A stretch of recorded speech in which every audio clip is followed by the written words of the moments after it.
I'm here to tell you that running only works for so long. You're going to keep seeing these shadows. These shadows are going to keep coming up.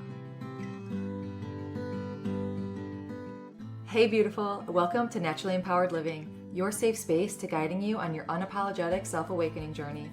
This is your weekly sanctuary for waking up from autopilot and transforming the way you approach life through the power of meditation, energetics, and root cause therapy. It is my mission to help you heal unprocessed emotions and release stuck energies by alchemizing your struggle cycles into opportunities for deep self-love, awareness, trust, and connection, to return to your innate essence of being, stepping back into your energy of alignment. Because here, we honor all parts of ourselves, the messy and the magic, the shadows and the light, embodying all parts that make you, you. So if you are ready to get to the root of cultivating real change, get cozy, grab your journal and maybe favorite crystals, and let's discover our power within together.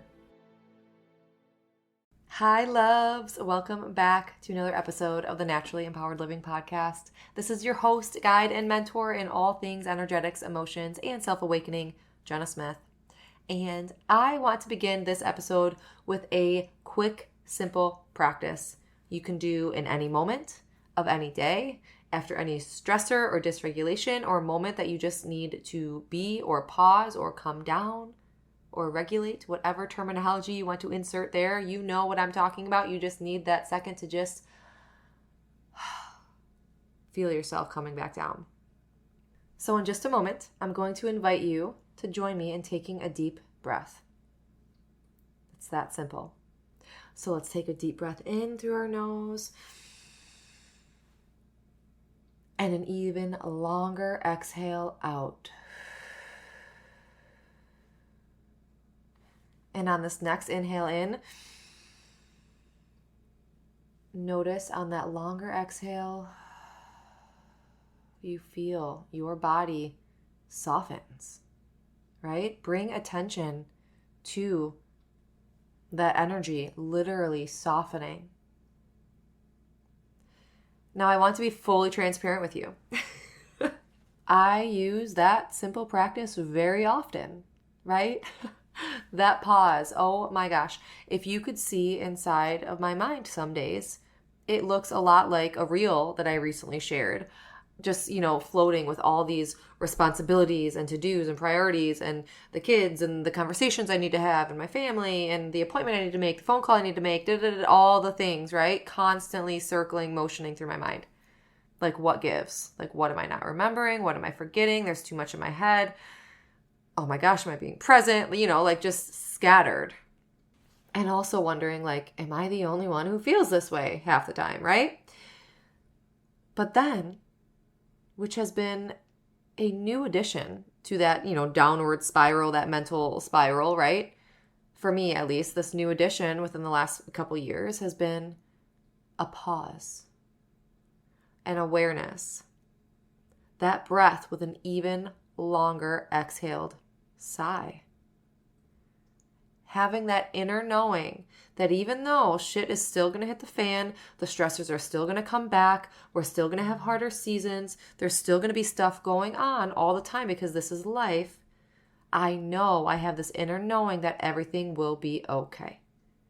It will get done, or it will get figured out. Things will settle down, whatever, that is, that knowing is in those moments. Then peace enters my being. It's just that was the missing link for so long. For the majority of my life, I was so stuck in a high-strung, chronic stress, addicted to chaos state, and something new within my life that seems so subtle, and maybe even non-existent on the outside, right? People might not even realize that because I'm still a naturally energetic person, right? I just always am going and high and even though I'm such an introvert, but it might not even be existent on the outside.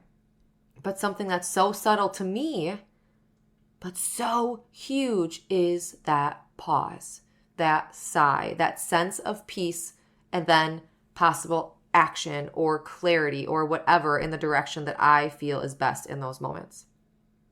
And that, my friends, is a completed nervous system response loop closing back to a regulated, calm state. So hopefully like that kind of painted a picture for you, or maybe you could, insert yourself in those shoes. Or if you did see the reel that I posted on Instagram, the other day or last week, whenever it was, it's not just like a creative, like, oh, this is a good idea to talk about. No, this is a reflection of something so many of us experience. And then we get stuck in that loop and don't come back to calm. We don't come back to that regulated state. We don't close that loop. So in those moments when the noise in your mind feels louder than your own voice, or, it paralyzes you, or you're in that fight, flight, freeze response, or that you're drowning in the responsibilities of life, allowing these thoughts, these cognitive triggers to control you, we get stuck in those loops versus allowing ourselves, yes, to feel the shit, to feel the chaos, to feel the stress, but then come back to regulation and calm. So today I want to talk about the syzygy to that heightened state. That turn of the corner on that loop to come back down to regulate. And every time I say syzygy, think of like a union, or, two opposites that come into union to make a whole.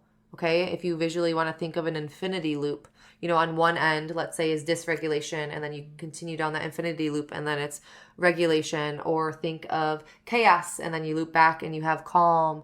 Or you think of stress, and then you come back and you have peace. Whatever that is, everything is a dance of opposites. Life is a beautiful, delicate dance, right? The shadows and the light, the hard and the flow, or, the struggle and the flow, whatever those things. There's so many, the force, and the flow.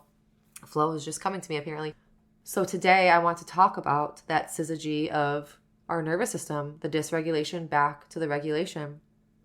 Because this is a solid truth that I've been sitting with lately, is that the most powerful way, the simplest way, I'm not saying it's the easiest way, right? The simplest, most organic, innate way to dissolve stress naturally, sustainably, without forcing it, right?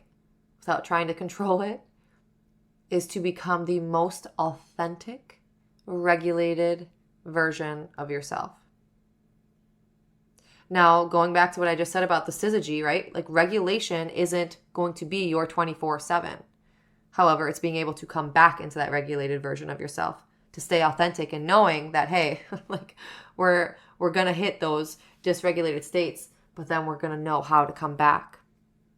Right? It's about being connected and aware to our body, to our truth, to our boundaries, to our energy, to our authenticity of what anchors it all together. Because the more that we abandon or run from or shove under the rug or dissociate or, all those survival mode instincts, the more we do that, the more we abandon who we really are to either fit in or please others or keep the peace or force or get caught in the constant go, go, go cycles. Our nervous system, yes, it adapts to survive. And if those imprints aren't closed, or those loops aren't closed, aren't resolved, or aren't processed, anything resembling said trigger can bring us back into that fight, flight, or freeze response. You might feel the anxieties, the angers, the agitations, dissociation, hypervigilance, shutting down, emotional withdrawal, all in service of protecting yourself. Yes, so these are beautiful mechanisms put into place. But the secret, not the secret, like the magical step here, the missing link, is that second half of the loop to actually close it and process it. Because when we're dysregulated, we tend to slip into survival tendencies. Insert the people pleaser, insert the overachiever, insert the perfectionist, insert the controller, the fixer, and then we get into these states of hypervigilance or trying to force things or never being able to relax. And yes, all of these parts are trying to keep us safe because of their own reasoning, right? But because of said experience that happened that put our nervous system into that state, but we weren't able to process it to come back to safety. So over time, those responses, even though they're here to protect us, they're pulling us also away from our presence. That presence, that safety, that wholeness, that authenticity of who we truly are. That sovereignty. Like healing doesn't come from doing more. It comes from allowing and teaching our system to feel safe enough to be ourselves, to live presently in the now as we are. All of we are. All of us. All of we are. All of what makes us who we are. There we go.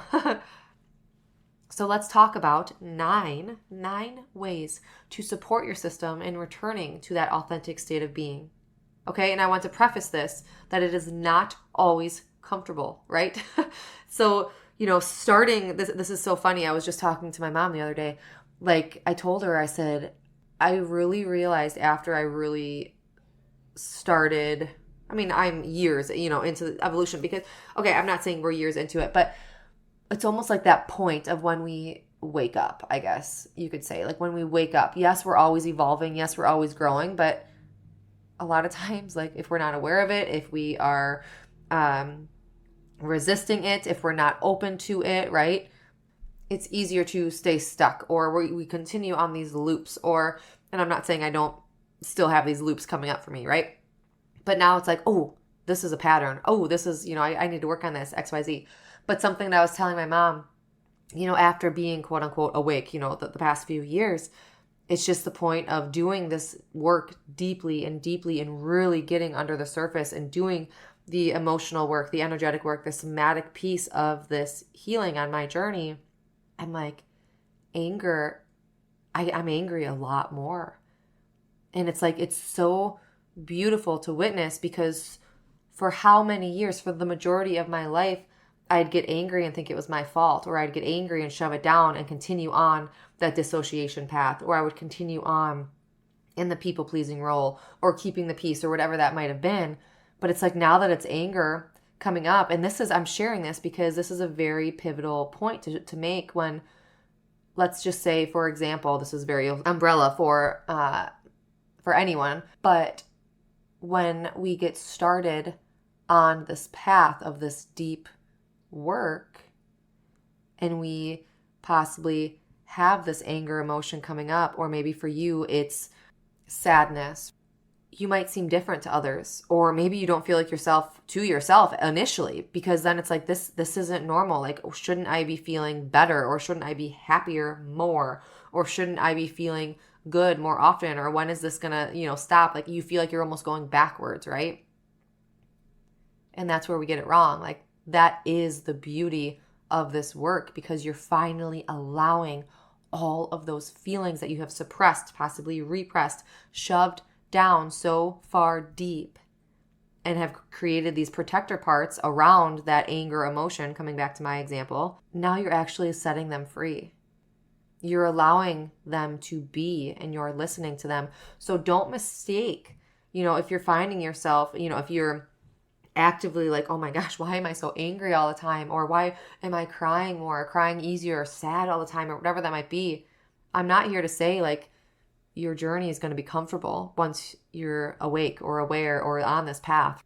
What surfaces is going to be all of the things that you've suppressed. I'm just saying suppressed as the umbrella of all the terms, right? Suppressed, repressed, shoved under the rug, set aside for possibly decades of your life. And these emotions are not the problem. I want you to see them as a doorway, like you are on the right path. Once we start to accept them and let them be, possibly be felt or be seen, or simply just be present and not shoved under the rug once again, we create the space for the energy to start moving through us again. So 9 steps, 9 tips in helping to support our nervous system to return to our authentic state of being, aka our energy of alignment, right? I say that a lot on the show, our energy of alignment. But in nervous system terminology, let's just regulation, regulation is a word, our authentic state of being. So number 1 is slowing down enough to actually listen, even if it's for 2 minutes. 2 minutes of silence can allow your body to actually show you what it needs, right? When you pause long enough to hear, to listen, to possibly tune into any sensations, or to tune into a possible need without judgment, without rushing to fix or force, that's when our nervous system or our body, our intuition, right? It starts to talk. We just need to slow down enough to listen. Number 2 is finding pockets of that stillness or that slow down time. Possibly a quiet morning moment, or even sitting in your car, without any music or anything before going inside of the store, before going inside your house, or just while you're driving. Like, I do that a lot. I sit in silence a lot when I'm driving. Yes, I can't be fully eyes shut meditation, but I'm able to just be. Those small pauses and pockets truly, truly add up. And number 3 is asking yourself on occasion, what can I do to meet my needs in a nourishing way? Possibly it is alone time. Possibly it's more deep breaths. Possibly it's focusing on taking that pause, or having a good cry, or having a good conversation, or a hug. Like, whatever your body is asking for, try to honor it. Or you could ask, what am I actually feeling in my body right now? If you're having a hard time meeting those needs, or knowing what your needs are, possibly just start with, what am I feeling in my body right now? Maybe you feel a little tightness in your chest, tingling in your forehead, sensations in your stomach, or your thighs, or your knees, your ankles. Once you really allow yourself to tune in to what am I actually feeling right now, you can return back to step one, and slow down. Slow down to then maybe add that practice into your day. Maybe when you wake up in the morning, or when you go to bed at night, just have these little check-ins to just be in those times to check in with your body. Number 4 is shutting off your phone, your tablet, the TV, smart anything, that you have, that you possess, and tune back into your energy. Kind of going back to, listening to your body, tuning into your energy. But we need to turn off the stimulants. We need to turn off the phone. I'm not saying okay, we need to break the doom scroll habit. I'm just telling you just to turn it off. Have time within your day without phone, tablet, TV time to just be. Number 5 is journaling, talking, meditating, moving, actually honoring time to feel through emotions. Maybe you got really angry on a phone call earlier, but then you had to leave to go run an errand or something. So you were never able to fully process that feeling. Or, you had a really tough conversation, or you lost your patience, or you had really overstimulated moments throughout your day.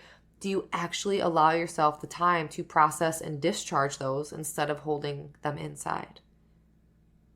Journaling helps with that. Talking them out with a loved one, meditating, moving your body, exercising, yoga. Actually allowing the time to feel through your emotions. Number 6 is practicing breath work. This is another way to move through your emotions too. But breath work is a beautiful thing for nervous system regulation also. You could try box breathing, or the 4-7-8 breath, where you really emphasize that exhale. So box breathing is, think of, a square box has 4 sides. So you inhale for 4 seconds, you hold for 4 seconds, you exhale for 4 seconds, and then you hold for 4 seconds. And you could do that 4 times if you want, just to keep that magical number 4. And then the 4-7-8 breath is where you inhale for 4 seconds, you hold for 7, and then you exhale for 8. So if that's too long, if those seconds are too long, just really don't even worry about the numbers, and just focus or bring your attention to having a longer exhale than an inhale, because that longer exhale tells your body, your nervous system, okay, safety. It naturally ignites that parasympathetic nervous system state. Number 7 is to move your body. This could be gently, it could be with stretching, or a big sigh, with actually letting your shoulders drop and relax, possibly a shake or a hum with your hands on your heart. One hand on your heart, one on your belly. These could just be natural, instinctive movements to help that energy move through your system. Number 8, this is something I just started doing. So part of this, I just started doing ending my day with a hug to yourself. You're hugging, actually, yes, hugging yourself. But it feels so good. Kind of weird, kind of awkward at first, but it feels so good. A lot of times I then, picture my inner child, or maybe have a conversation with her. but just that gentle hug of like, hey, you did great today. And even like if you did have hard times, like you could give yourself that acknowledgement of like, today wasn't a good day, but I did my best, or I'll, do this tomorrow, or, whatever that might be. It's really just acknowledging all of you. And also ending your day. This is something I've been doing for years, and I just started doing this with my kids the last probably year or two, is a body scan before bed. Just literally laying in your bed and just bringing your attention to the top of your head and just moving. I move down the chakra points with my kids, but if you don't work with chakras, that's totally fine. Just from the top of your head down to the tips of your toes, and just bring your attention to those parts of your body. Pick pivotal points: your head, your forehead, your chin, your nose, your throat, your heart, your belly, your hips, and just kind of move down your body and just tune in. What am I feeling? Any sensations, any thoughts that are coming up as I'm moving down? Okay, that's going to naturally bring yourself down, but also it's bringing that mind-body connection back online. And number 9 is possibly one of the most supportive ways to deepen this work is to find someone that can help. Finding a practitioner who can safely guide you in this somatic awareness, in this embodiment therapy. Someone that could help you maybe get out of your head a little more and back into your body to really bridge that connection, to really get into that felt sense of being, that embodiment sense of being. That union of your mind and body, that I keep saying embodiment, but like bridging the gap into the embodiment is the union of your mind and your body, true presence. And that was a lot. Like I just rattled 9 things off. Some were very similar, some were just kind of add-ons and just different ideas for the same concept. But if at all else, taking anything from this episode is to lean in and trust. Learning to trust yourself, to trust your cues, to trust your intuition, to trust that gut, to trust those sensations. And to learn to trust is to also learn to listen to yourself, to slow down enough to listen, to learn what safety is within yourself first. Because everything that's been hidden or shoved under the rug or dissociated or avoided or abandoned will start or is already, rising. It comes up to the surface, and you'll see it in habits. You'll see it in experiences, with interactions, with patterns. And absolutely, of course, you always have a choice to be open to working with it or resisting it once again. But I'm here to tell you that running only works for so long. You're going to keep seeing these shadows. These shadows are going to keep coming up. The more we avoid them, they're still going to come up. Our subconscious, our bodies, ourselves want to heal.